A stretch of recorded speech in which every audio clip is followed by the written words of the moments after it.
YouTube, today we're trying out a brand new team, and this team has Weakness Policy Entei and Shedinja, and was just a few placements off from qualifying for the Japan National Championship. Got 33rd in the February IC. Not much to activate this Weakness Policy Entei. Really, it has self-earthquake landers, I guess, but I don't think that's exactly the one you want to activate the policy with Entei with.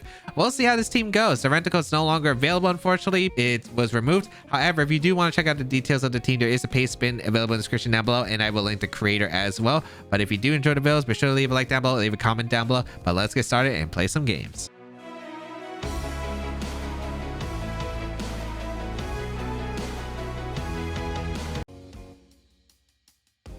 Okay, we have number 4 on the ladder. Wait, is this the player we played a couple of episodes ago? I think it is. All right. Matchup wise, I'm not too sure. Entei? Entei probably goes in here. Yeah, Entei actually probably goes in here. It does really well against their team. I think it's the Fire Thunder, so I don't want to. Yeah, I think I just go with the Entei. And what else am I going for here? Shedinja is interesting. It's terrible against the Blastoise. Blastoise is probably coming out here, so I have to bring the Thundurus, I imagine. Yeah, I have to go Thundurus. I have Leer on the Thundurus too. That could maybe have some surprises here. Yeah, let's go Thundurus and Entei. And then in the back, probably Zacian and Kyogre. I don't even like Kyogre in the matchup. That's how bad it is. I don't think Kyogre is good in this matchup. It powers up their Blastoise, Rillaboom, Thundurus. I'm super vulnerable to them. I think I bring Shed. I think I bring Shed over because I think having the Shadow Sneak pressure for the Calyx late game, as well as like being able to destroy, I think. Oh, here's the thing. I don't know what the Blastoise moveset is. I guess that's also a concern because we don't know if it has Dark Pulse or Hailstorm. Doesn't matter in this case. The only moves that will affect me are super effective moves. We'll find out, I guess. We're gonna see Calyx Blastoise, which I'm not too surprised about here. Okay. So I lead my Entei and my Thundurus here against this lead. I'm not too surprised they let the Blastoise. I am going with this for the Weakness Policy Entei because I'm trying to set this up specifically. I'm going to go for the Eerie Impulse here into the Blastoise, and I think I am going to go for a Max Flare immediately into the, I think the Calyx slot, yeah. Because I don't want Canade doing too much damage. I want to go for the Max Flare so I can have the Sun Up, so the Blastoise really is not going to do any damage to my team until they Hailstorm, and even then it should be all right. Then I can probably go for a Thunder Wave and a Calyx next turn into whatever I want. Maybe a Max Darkness is pretty good. Yeah, Max Darkness would be pretty solid. Let's find out how this turn 1's going to go though, because they could fake out Astral Barrage too. It's not too bad if they do that because I don't think they can knock out Thundurus at this range, so I should be okay there. We will Dynamax our Entei though. So Dynamax Entei, are we going to see the Canade damage into the Entei? Because I would really love a policy boost off the Canade because they don't accomplish much here. So we are going to find out. The Blastoise is Dynamaxing here, or Gigantamaxing, no surprise. Yeah, it's definitely the Blastoise. It can't be the Calyx. Calyx is faster than Entei, and Entei Dynamax first. So we do see the Gigantamax Blastoise right here. Last 2 Pokemon, probably Zacian and something else, I'd imagine. I just got to get rid of these Pokemon, I think, and I win. So Eerie Impulse into the Blastoise. So its damage output is very, very little right here. Astral Barrage going to come out. Okay. They crit my Thundurus. Am I Citrus Berry or... Oh, wait, no, it doesn't matter. Oh, that crit's actually really bad. That crit's really bad. Why'd you crit me? Why'd you crit me? Please tell me this is the Entei and not the Thundurus, because if it's the Thundurus, why'd you crit me? I would have lived and had a Thunder Wave. Oh man, this is bad now. Oh, come on. That's a terrible turn 1. It would have been fine if I got... Oh, that's so bad. We got to go Zacian here. Yeah, we got to go Zacian. I guess we protect and... Oh, that's so bad. Like, losing a Pokemon here is really bad because I had to stall out the Canade or I lose because Shed is kind of vulnerable here. They have a switch. I have no idea if they have a switch or not. I'm just gonna protect here, and I'm gonna max darkness to Calyrex. Does max flare actually KO to Calyrex at this range? I don't know if it KOs to protect. I could max strike here. Maybe I should max strike here. The Blastoise. I think I max strike the Blastoise. Oh, that's just so bad. That's just so bad. Protect our Zacian. They attack with the Calyrex. Okay, I could have picked up the knockout. This is really spooky. Okay, here's a Cannade. I mean, here's a Natural Barrage once again. Man, that is so unlucky here. Max strike into the Blastoise. We get damage, but we get this drop, which is really important here. Okay.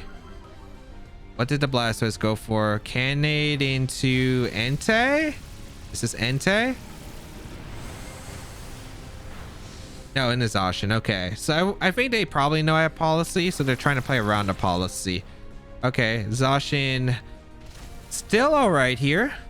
Still all right. I can go for Behemoth Blade into Blastoise slot, and I can go for a Max Flare, I think, into the Calyrex. I think we always go for the Max Flare and the Calyrex here. Yeah. We always Max Flare the Calyrex slot, and we go for Behemoth Blade into the Blastoise. I don't think I can afford to play ref here. We always Max Flare the Calyrex. The question is, do they have a mon in the back that can hit my Shedinja super effectively? And I think the answer is yes. It's probably going to be, I think, I imagine Landorus is in the back.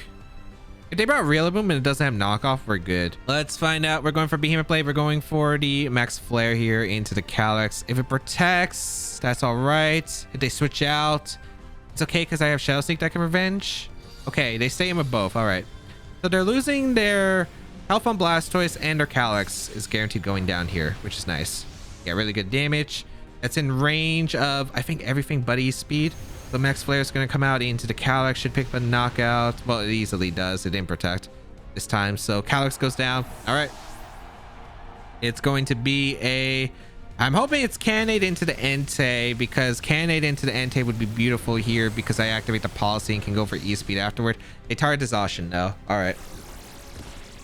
So one more turn of Cannade damage, which means my Shedinja safe as long as I don't hard swap into it. What's the remaining Pokemon here though?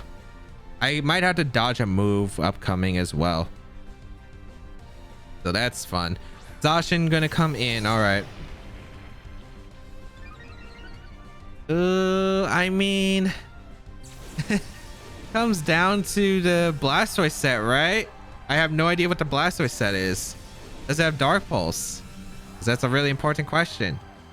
I don't have E-Speed pressure for the Blastoise. I think I always just Behemoth Blade the Blastoise slot, or do I play rough? I think play rough, because I don't know if Behemoth Blade's actually enough. Who do you target here is the question. Are you targeting my Zacian slot, or are you targeting down my Entei? Because Entei knocks out the Zacian, but the Zacian knocks out their Zacian. This is tough. I think I'm just going to go for attacks here because I can't really find anything, and E-Speed's not going to KO the Blastoise here. I think I'm just going to Sacred Fire and go for the attack. Sacred Sword into Entei. All right. That's probably the best case, I think, because I'm able to go for a knockout into the Blastoise. So if it's Dark Pulse Blastoise, huge. All right, who's the last Pokemon? Did I have enough resources to win the game with Shedinja? Because that's the thing about losing the Thunder's turn one. I could have like Thunder Waved the Calyrex and threatened it with my Entei, and again stalling out turns I think was huge because I took so much damage on Zacian for like really no reason. Let's find out. Shedinja gonna come out. What's the last Pokemon? Probably it is Rillaboom. Okay, do you have a move that can hit the Shedinja? Because this is really important here. I do have Wisp, right? I better have Wisp. Okay, protect here. Okay. Well, we always double protect here, right? Yeah, we always double protect. Because, like, what's the worst thing that Zacian can do is sub here. I feel like this Rillaboom probably is U-turn, fake out, Grassy Glide. If this is the same player, it was Woodhammer Rillaboom, I think. So who knows? Maybe we have this game sealed, or maybe I'm wrong. Maybe I'm wrong. They could timer stall this too. They could realistically timer stall this. We will protect our Zacian here. Let's see. Did they sub here? If they sub, I don't think they have knockoff. This could be fake out into Zacian. Yep, fake out into Zacian. Fake out into Shed. What? Wait, that makes no sense. Because even if, like, you always fake out the Rillaboom anyway. What? Wait, why did they fake out Shed? Because Ally Switch is not faster than fake out. Okay. I think we always Behemoth Blade the Rillaboom and Ally Switch here. Yes, I'm clicking Ally Switch. I'm going to the dark side. Yeah, I think we have to Ally Switch here. I think it depends. If they do have a dark move on Rillaboom, because Zacian doesn't carry anything that hits Shed. So the only thing that's threatening my Shed here is Rillaboom. So I have to get rid of the Rillaboom. I have no idea what they're going to decide here, though. Because if they do have knockoff, there's some mind games here. Ally Switch is one of them. I am clicking it here. If they read the Ally Switch, they can double up my Zacian. They can double up my Shed slot, which is Ally Switching into the Zacian, pick up the knockout, then knock off afterwards. So let's see if that's going to be the case here. They do Behemoth Blade my Shed. Okay. This gives me a chance to crit the Rillaboom, so I don't have to worry about it. If they did knock off what was my other slot, I can Shadow Sneak maybe for the KO. Maybe Behemoth Blade and Shadow Sneak KOs. Oh, that's super close. Okay, wait, that's perfect. It went for Woodhammer into the Shed. Goodbye, Rillaboom. And Shedinja wins. Okay, I was really scared that they had knockoff on the Rillaboom or a Landorus in the back. Looks like Shed is going to come out on top. We Will-O-Wisp here. We go for Behemoth Blade. Yeah. They can't really timer stall. I guess I could dodge Wisp and then they have sub. But even then, I have Shadow Sneak, so I have like so many moves. And I don't think they have enough time to timer stall. Well, maybe they do. I can see Protect sub rotations over and over again, because I doubt one Shadow Sneak does. However, even with the crit turn one, which I thought was detrimental because I really thought they had another Mon with how they were playing to destroy the Shed, was able to save it. I guess their only way to hit the Shed was either Blastoise, Dark Pulse, or they were really relying on the Cannonade. So it ended up working out really well, I think, for me there. And that's something about Shed in this format is it's annoying. If you currently enjoy the content you're watching and want to see more of it, make sure you check out my other YouTube channels, my second YouTube channel, my Eclipse channel, and of course, make sure you follow the action live on my Twitch channel. All links available in the description down below.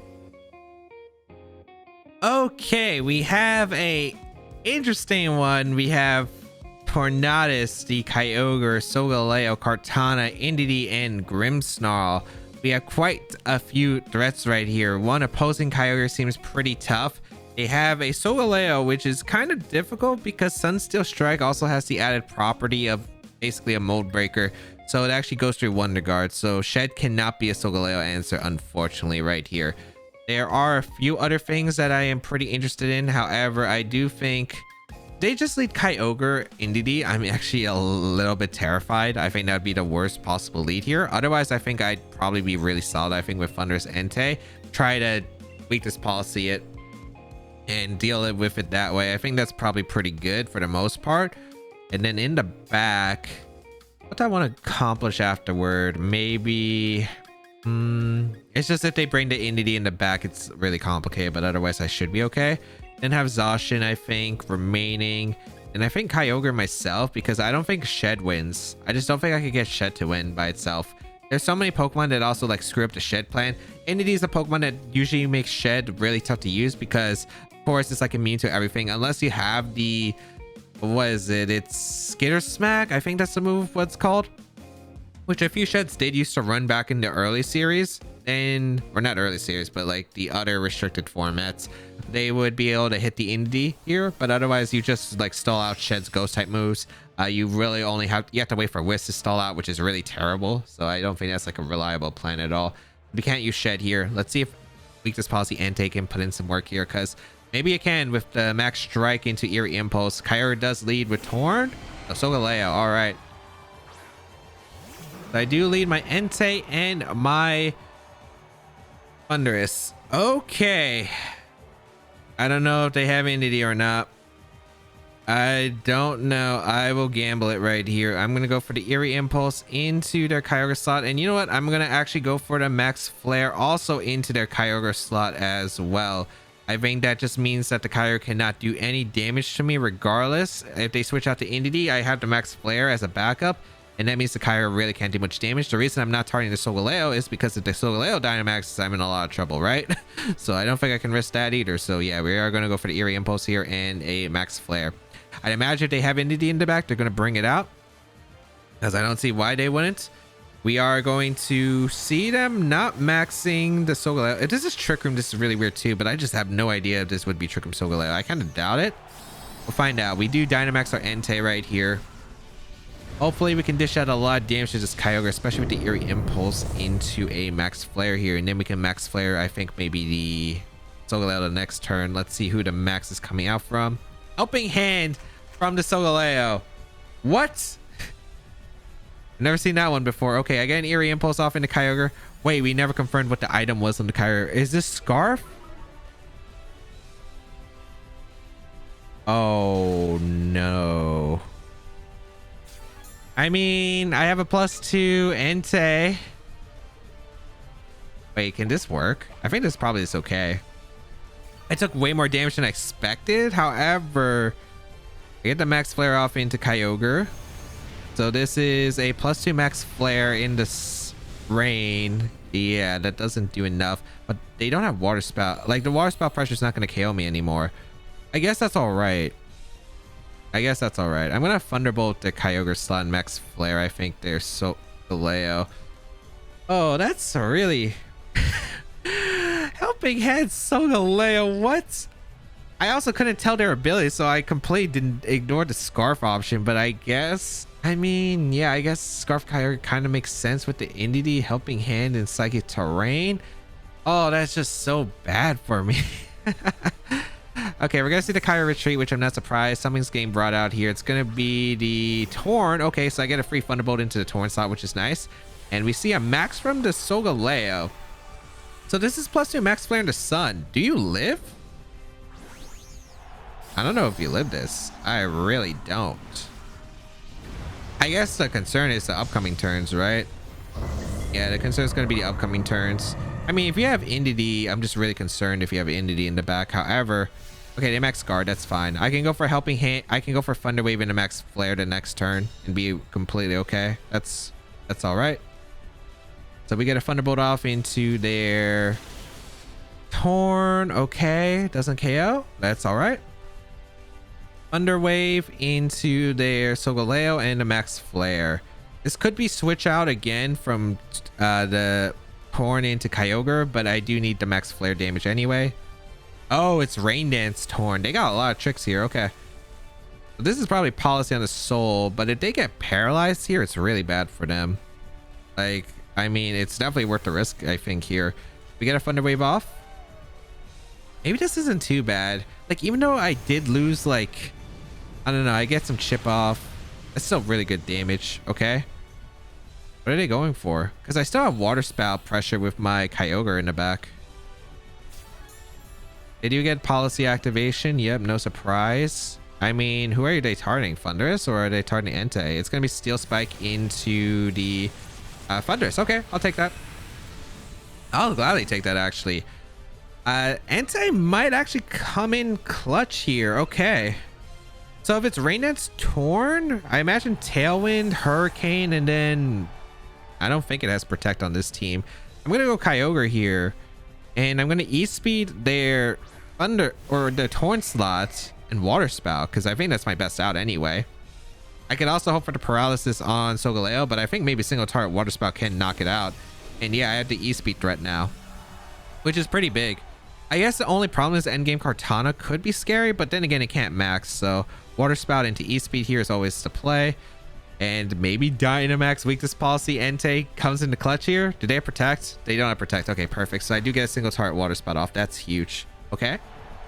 E-Speed knocks out the Torn. Here comes a Water Spout. Do we knock out the Solgaleo? This is a pretty big turn. We do. Okay. We also know it's Scarf under Kyogre. It's Scarf under Kyogre. It's coming down to the last Pokemon. Who's the last Pokemon? And does Entei pick up a knockout into the Kyogre with the range it's at? Because that would be huge if we do. Kartana is revealed here, and we are going to see the Kyogre. All right. So I think we always just E-Speed the Kyogre and we protect our Kyogre. Because they're probably just going to Leaf Blade Origin Pulse, right? Well, they have to attack with the Kyogre. I don't know what they're going to go for move-wise. I think we just E-Speed here. Because Kartana can't really punish me unless maybe it's sub-Kartana. Source Sense doesn't change anything. I just wonder if it's Sash. If it's Sash, that's kind of annoying. Here comes E-Speed. +2. Doesn't pick up a knockout. Origin Pulse. If it misses, they probably lose. They don't. Okay. I think it's going to come down to the Kartana. Do you live Sacred Sword from my Zacian? If it's Sash, it probably does. But if it's a Soul Vest, we're probably all right. Unless Origin Pulse crits, of course. So, comes down to these couple of turns. We're going to go hard in our Zacian. Oh, this Kartana Sash, we just lose. We do just lose here. And we haven't seen a Sash yet. We only know it's been Choice Scarf on the Kyogre. And we know that it's been the Weakness Policy on the Solgaleo. Those were the only things we have confirmed so far. We will go for a Origin Pulse here though. It is our play, and we will go for the Sacred Sword into the Kartana. Now Kartana needs the Sash to live this, otherwise it does not live, I believe. Maybe Choppel, but you don't see Choppel. Origin Pulse. We also have to dodge a crit here onto our Zacian. Or a crit doesn't even KO. Wow, that did less than I thought. Okay, Sacred Sword into Kartana. Did we pick up a knockout? We do. That should seal it, I think, unless we get super unlucky with Origin Pulse dodges. Okay, I think single target should connect and should KO. Pretty sure single target will KO. Yeah, we do. Weakness Policy Entei actually came in super clutch here. I'm still super shocked though that... How did you live? Okay, I guess what was shocking to me was... Why did the Origin Pulse do no damage? I guess that's timid Origin Pulse without Mystic Water, and I guess it's a really bulky Zacian. I guess that's how. Oh man, Weakness Policy. I did not think Helping Hand Solgaleo. What? Helping Hand Solgaleo Scarf Kyogre. That was a treat. And then I had to use my Max Entei efficiently, and it looks like I was able to. Thankfully I targeted the Kyogre too because I needed damage on Kyogre. Man, that is that was a roller coaster of a game right there. I think what really helped me was like E-Speed Entei was really clutch, be able to get the necessary damage that I was onto my opponent's Pokemon, and then Zacian was thankfully really good in the end game, especially against Scarf Kyogre that's weakened, because Origin Pulse looked like I took it way better than I expected originally, and was able to finish off the Kartana, which was huge. And then since their Kyogre was weakened, my Kyogre was pretty healthy. I was able to finish them off, and yeah, that was the saving grace. Weakness Policy Entei actually came through.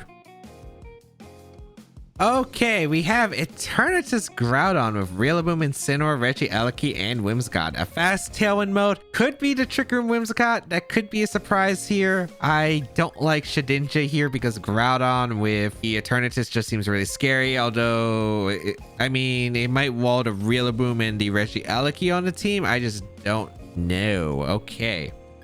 Landorus seems really good as a lead. Their team's really weak to Landorus, especially with Eerie Impulse on the... Yeah, I think this just wins, right? I don't see what they can really do to stop that. I think I'm just going to lead that.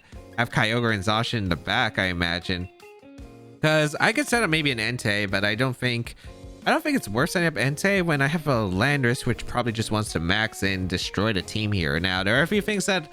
Since I do know that the Landorus is a huge threat against them, there are a few things I do have to be concerned about. The Whimsicott. Are you a switcheroo variant? I think that's something I definitely want to scout for, because I think it's 100% worth scouting for, because the Landorus is just that good at winning against my opponent's team under the right conditions. And then afterward, we'll find out, I suppose. If they lead Whimsicott, I'm probably going to like swap out into Zacian, scout for the switcheroo, and I'll go for like a T-Bolt. I think that's 100% worth it.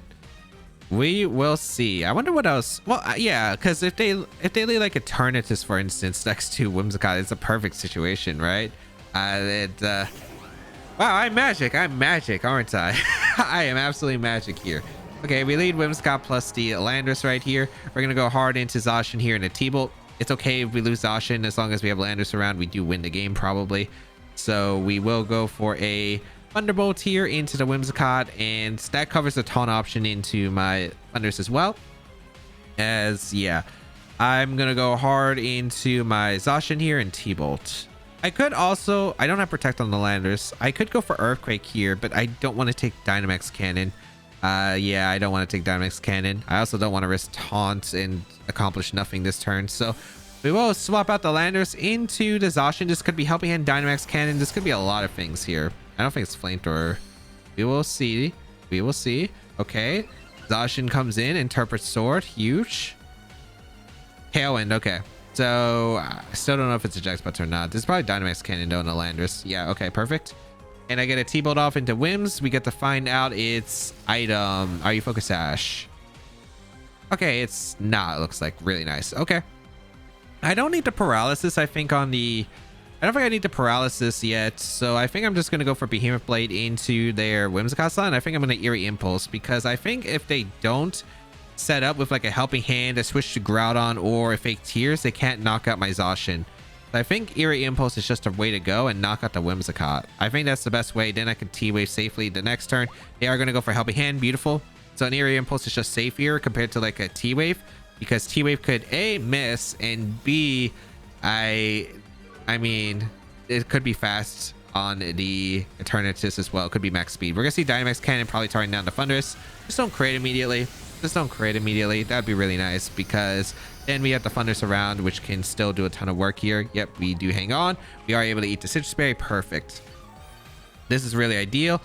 And let's see what comes out afterward, as Behemoth Blade is going to fire off into their Whimsicott. I might Leer with Thundurus the next turn. I think Leer with Thundurus is actually like really, really good here. I think it might be. Or I can Thunder Wave Eternatus. They both sound like fun options. They both sound like fun options. The Groudon's gonna come in. Makes sense. I really want to Thunder Wave the Eternatus, but what if Eternatus protects and the Groudon? Well, what is Groudon gonna do, I suppose? What were the remaining Pokemon? It could be like Eliki Switch and like Precipice Blades. I do live one Precipice Blades from the Groudon. If it's not a boosting item, I really want to click Leer. You know what? I will click Leer, because like they have to target my Thunderslot with the Groudon if they want to knock out. We are going to see the swap out from the Eternatus. Okay, Rillaboom comes in. Perfect. Eerie Impulse was useless. T-Wave would have been nice, I guess. Not necessary though. Let's go. Leer, Thundurus. Not Tornadus, Thundurus. So it's even more unexpected. Leer comes out. Okay. I guess that means they might be more inclined to Dynamax or Rillaboom though, so it's maybe not the safest yet. Oh, it's White Herb on. Man, it had to be White Herb. Okay, they Rock Slide. That's all right. I do survive, which is actually kind of clutch. And Behemoth Blade gonna come out into their Groudon. All right. So I get some free damage off. I can still intimidate them, which is really nice. Again, I do think that I do win eventually with my Landers coming in. I think I just protect this last turn, right? Yeah, I do just protect this last turn. And the Groudon's taking so much damage that they can't max this Mon, probably. I mean, they can, but it just wouldn't affect anything at this point. I'm going to go for, I guess, a Leer? I just sack this, right? To bring in the Landers, and I think I win. Yeah, I think that's the goal. Let's just Leer. Let's just Leer here. And should seal it up. We are going to see a max come out. This is Rillaboom, or is this Groudon? This might be Groudon, because their Zacian answers look really weak now. Yeah, it is Groudon. Okay, that should be a win for me, I think, at this point, because Quake is not going to do nearly enough damage. And then I just get in Landers after I lose my Thundurus to Grassy Glide, I imagine. They could fake out. It's either fake out or Grassy Glide into the Thundurus for sure. Yeah, they fake out. Okay. Prevents a Thunder Wave or any other thing. So goodbye, Thundurus. It should be the last turn of Tailwind. So Max Flare. Okay. We saw it was White Herb, so it's just not Sword Stance. Okay. So we get to go out into Landers this upcoming turn. Yeah, we just go out into Landers this upcoming turn, and Airstream Behemoth Blade seems pretty safe. I don't see a reason why I would stop here. There's no reason to Sword Stance when I could get crit by the Rillaboom. So yeah, just Behemoth Blade. Groudon slot, it always KOs in this range because it does double the damage while they're in max form. So we Airstream the Rillaboom, and yeah, then I think it's just sealed up at this point. We Behemoth Blade here.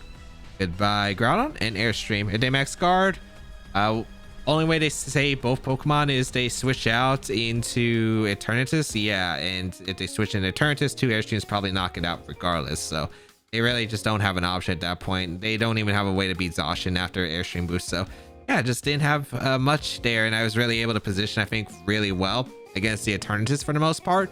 And I even scouted, I even had more room, I think, in order to look for the potential eject button play, which could have definitely like been an option and could have screwed me over there. So I think that was just like had a great advantage right there, and I was able to push it, and yeah, it just seemed really strong. And that is the show. Weakness Policy Entei, interesting on this team. We only got to activate it once. I'm not sure like how optimal it was, or maybe it was just the fact that our opponents knew about the Weakness Policy Entei and played around it. But what impressed me was the Shedinja. Shedinja was actually like crazy to set up. But if you did enjoy the team and enjoyed the episode, be sure to leave a like down below, leave a comment down below. It really does help me out. You can go check out the details of the team and the creator down below in the description. And of course, you can check out the rest of my series 12 content, because I use a lot of cool teams. I feature a lot of awesome Pokemon, and yeah, it's a lot of fun. So make sure you check out those videos as well. But otherwise, thank you all for tuning in. Have a great day, people, and until we bow again, I'll catch y'all later.